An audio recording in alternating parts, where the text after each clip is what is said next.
I'm hyped for this last news story because this is one that also dropped today that we are filming and streaming this. Avatar sequel series Seven Havens, ordered at Nickelodeon, set after The Legend of Korra. This comes from Variety. Oof. Nickelodeon is continuing to build out the world of Avatar: The Last Airbender with the green light of the animated series Avatar: Seven Havens. The new 2D animated series will consist of 26 half-hour episodes across two seasons, or books one and books two, in Avatar style, which is how they did the previous show. Yeah, not the Uh, blue people, not the blue people one. X-Men, not the blue yeah, this people is one. Last Airbender. This is Last Airbender. Come on now. You gotta be excited. I'm not gonna disrespect James Cameron. News of the pickup comes as Last Airbender prepares to celebrate its 20th anniversary, with the original show debuting on February 21st, 2005. Tomorrow's 20 years of Avatar. I love that show. It's probably my favorite show of all time, or at least in my top two or three. Um, More important details, Greg. Seven Havens hails from Avatar creators Michael DiMartino and Brian Konietzko under the Avatar Studios banner from Nickelodeon Animation in Burbank. It's currently in production. Um, and then we got some story details too. I know you don't love it when they just give you titles and logos. Here's some story stuff. The series is set in a world shattered by a devastating cataclysm. A young Earthbender discovers that she's the new Avatar after Korra. But in this dangerous era, that title marks her as humanity's destroyer, not its savior. Hunted by both human and spirit enemies, she and her long lost twin must uncover their mysterious origins and save the Seven Havens before civilization's last strongholds collapse. Boom! Can I get a booyah from the audience? That gets 7 booms for me. I love Avatar. I've talked about it on the show almost as much as I've talked about Scream. The Last Airbender, I think, is probably the greatest animated television show I've ever seen. It's brilliant. It goes so far and above and beyond what you would ever expect from a show made for children. They came back after that and did The Legend of Korra, which was a sequel series that took place after Aang's death, because if you know how the Avatar works, there's only one Avatar, and the next Avatar isn't born until the current one dies. So it's like a baton being handed off. Legend of Korra was great. It gets into like the more spiritual side of the universe. There's even better world building. You see the world advance forward from Avatar, where Avatar is much more like fantasy and like older style stuff, where there's like huts and people are like living in igloos. And in Legend of Korra, we jump forward a generation. We've got like steam engines and cars and tall buildings and paved roads. It's pretty cool. Yeah, they're in But now, the Bronze Age, right? That's what they called it. I think what they called it, something like that. something like that. But given this log line now for this new show, it sounds like there's gonna be some crazy shit that's gonna fuck the world up, and they're gonna go back to the Stone Age. So that'd be interesting. Also, I like that they're following the cycle because every avatar comes from a different type of bending. Where Aang was an airbender, but the avatar before him, Roku, was a firebender, and then after him was a waterbender. Now it's an earthbender. It goes in a cycle: fire, air, water, earth. So we've never seen an earthbending avatar, at least like as the main character. Obviously, we all know Avatar Kyoshi, of course. But we're gonna get one about a new character. I think it's cool that they're a twin. That's fun.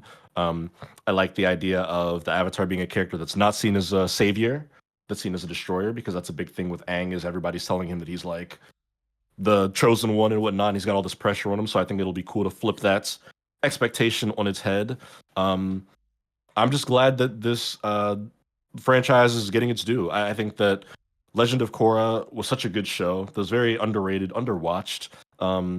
The series sat dormant for so long. It's had a resurgence since maybe like the last 5 or 6 years. They started putting it back on like streaming services and stuff. I think Netflix got them on there at one point. And a lot of people started checking them out It's again. it's tough because that show was like it was serialized drama television, right? It was for kids, but like it had a lot of adult themes, so it was like exploded. Then they did Korra, but the problem with Korra is that people liked the characters from Airbender, and now you have a completely new set of Yeah, characters, right? So that's a hard swallow. So you're right, it wasn't a watch. I think for that reason, they needed the yeah. movie, which did it no favors.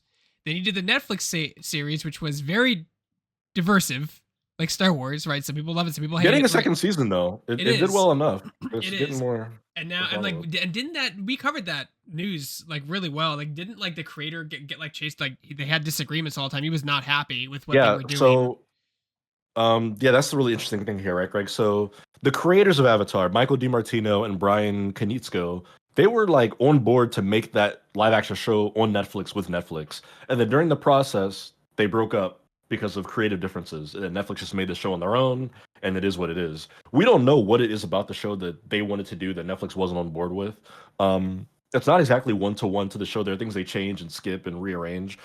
But one of the big things that came out of that, Greg, was that they broke up with Netflix and then they went back to Nickelodeon and they formed Avatar Studios. Mm-hmm. And they were like, we're going to do our own thing. We made Avatar. We'll just keep making Avatar shows, animated 2D classic style, like we used to do. And this is what they've been working on the whole time, right? There have been rumors about it for years. Yeah. But they announced that they were making Avatar Studios. It was like 2022, I think.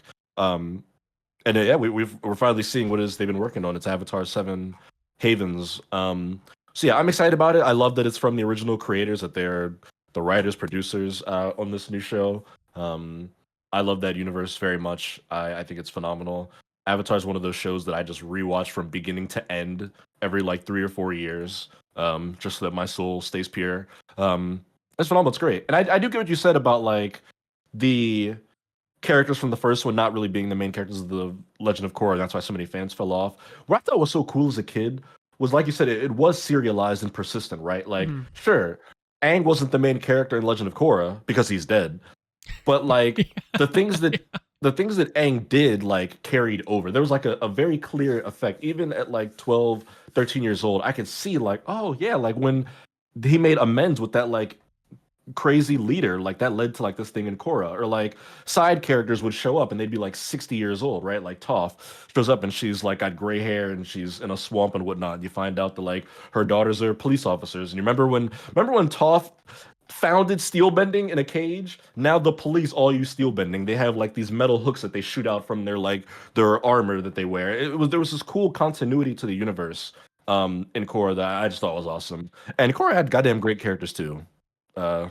Argubate. I said argubate. Debate with someone else. Did you see? Yeah. Have you seen Shadow and Bone yet? Have you watched that yet? No. Watch Shadow and Bone. I've told you this on the show before. You like Avatar, it's the same thing. They have benders in that, dude. They have fire benders, earth benders, like wind benders. Like it's.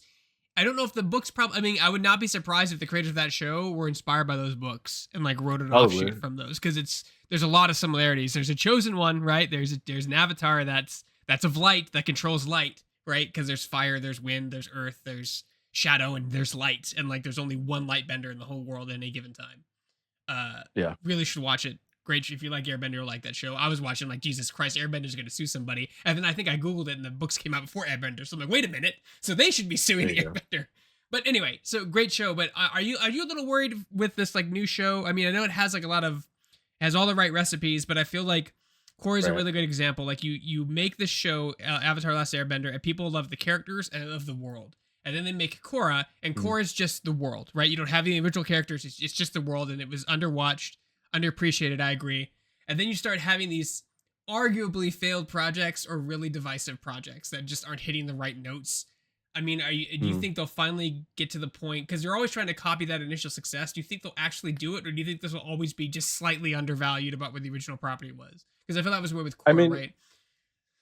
I mean, nostalgia is a hell of a drug, and nostalgia kind of always wins. So sure, I mean, I'm sure this will come out, and people will always say that the Last Airbender was better, that Aang was better, Team Avatar was better, Sokka, Katara, Toph, Aang was better. That's what people say to Korra all the time. Once a year, I see a tweet go viral being like, Aang and his group would beat the shit out of Korra and her group, and it's like, whatever. I'm sure people will do that when this show comes out. Like, it's not the point.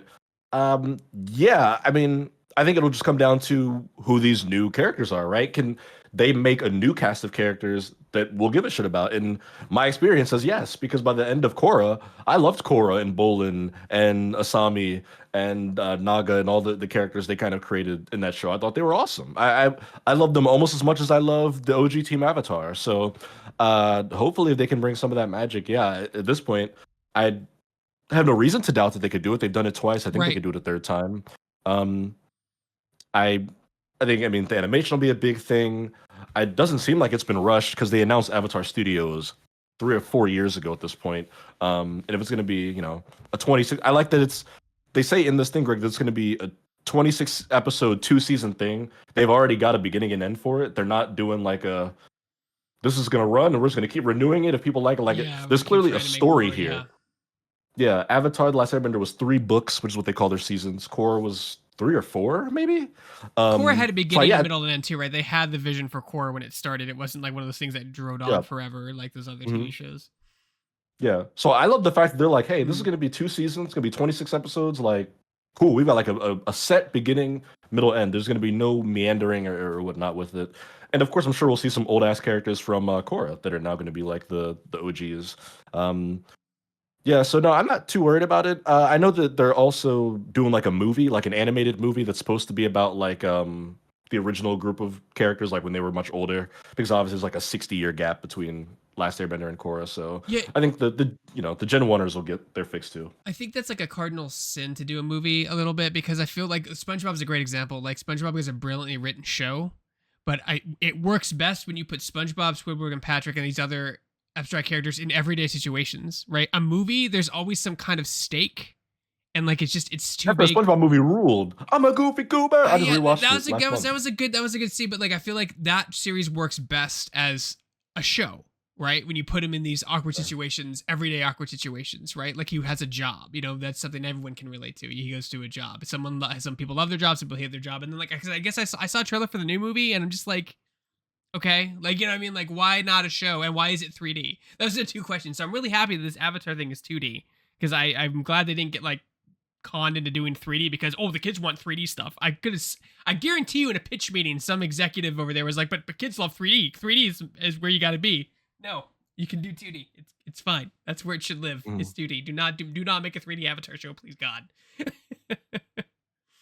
It looked like Jimmy Neutron. Just I mean that's a great Oh show in no, its please own, but no. like let's not make a 3D show that way. We're good. Just keep it 2D, please, for love of God. Yeah.